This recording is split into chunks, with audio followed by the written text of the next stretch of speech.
Patients frequently ask us what it means to be board certified or double board certified.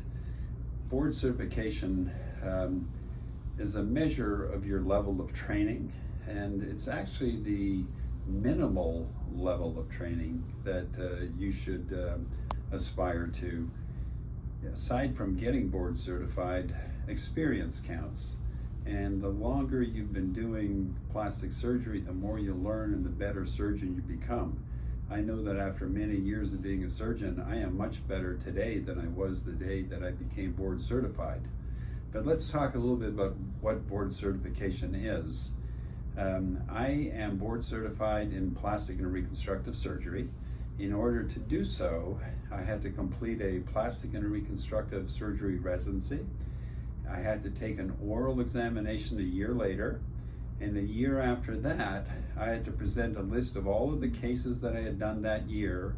They were evaluated, and I was asked questions, and I had an oral examination. And when I passed that, I became a diplomat of the American Board of Plastic Surgery.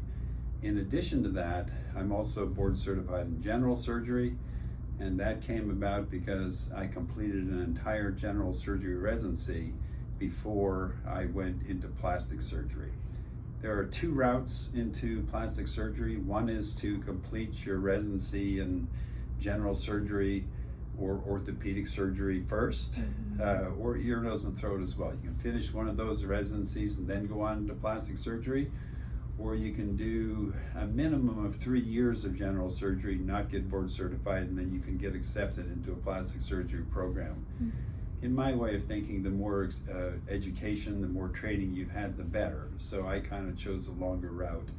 I did my general surgery training at Columbia University in New York, and I did my plastic surgery training at Harvard University.